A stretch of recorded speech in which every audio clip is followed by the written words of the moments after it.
Derivatives and risk management. They might sound complex, even a little intimidating, but they are the very tools that drive today's financial world.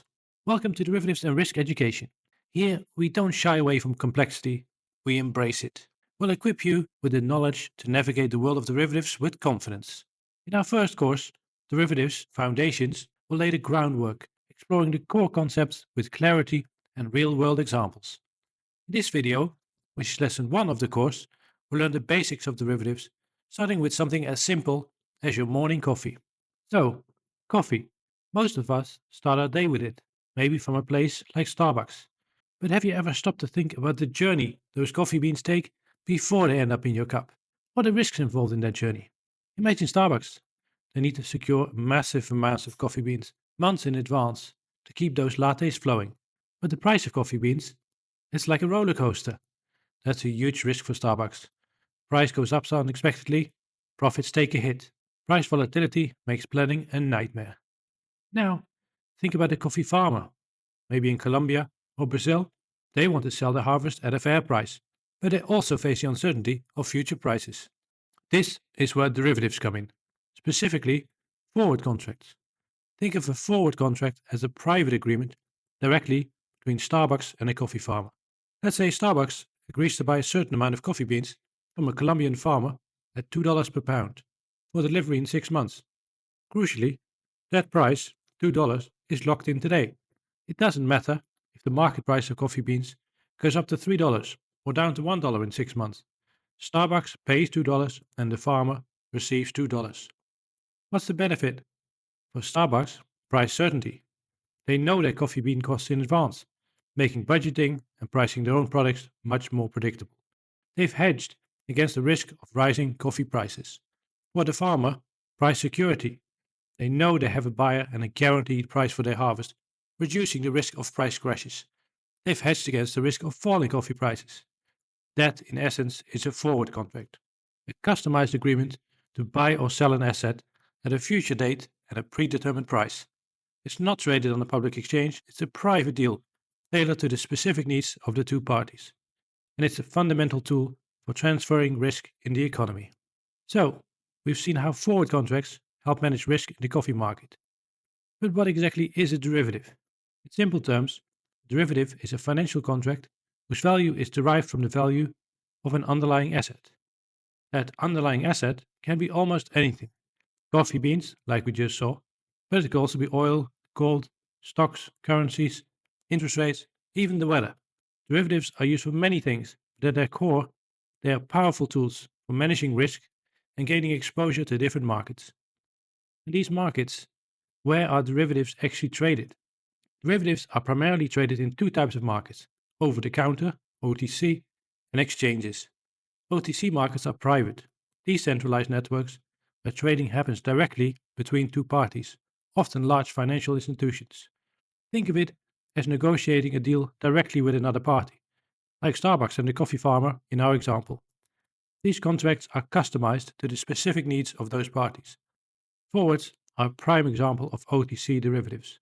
Exchanges, on the other hand, provide a centralized, regulated marketplace for trading derivatives. Think of it like a stock exchange, but for derivatives.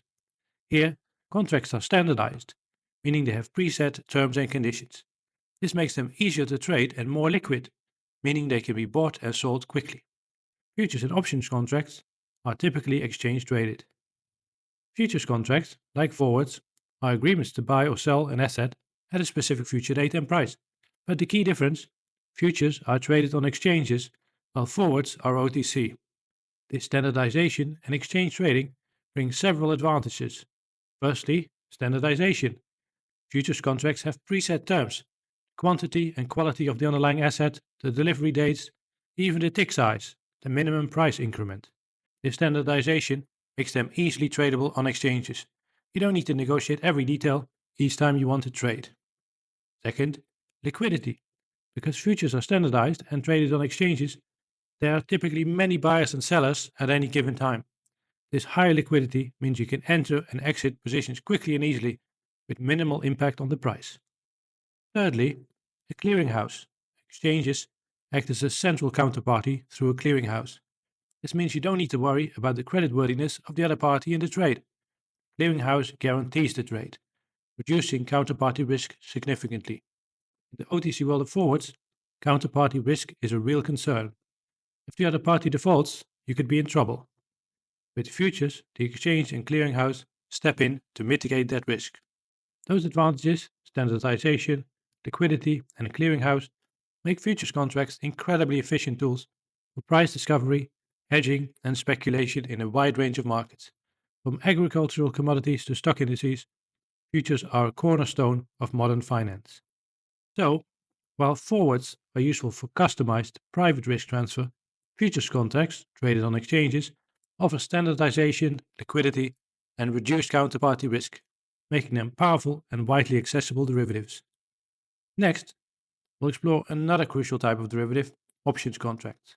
These offer a different kind of flexibility and risk profile compared to both forwards and futures.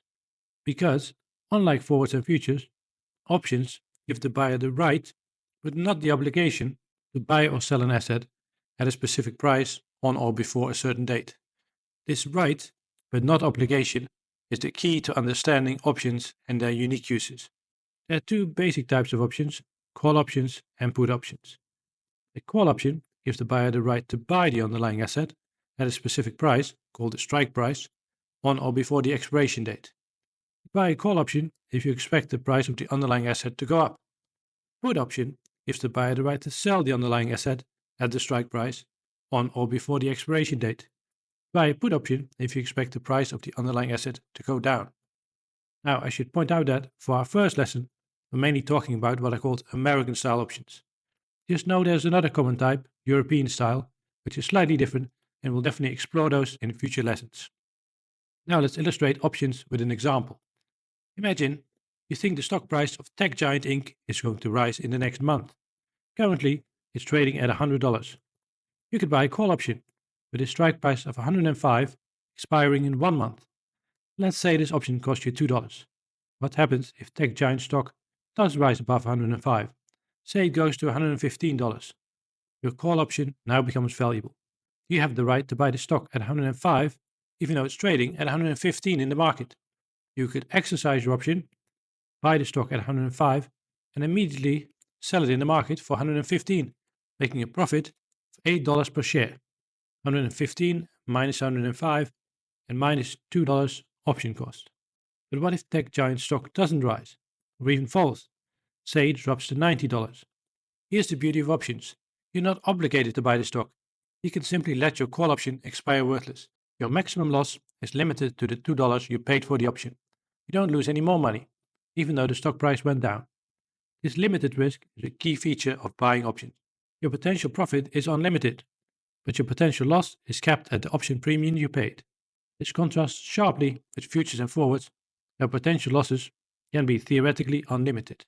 Options contracts, therefore, offer a flexible way to manage risk and speculate on price movements, with defined and limited risk for the option buyer.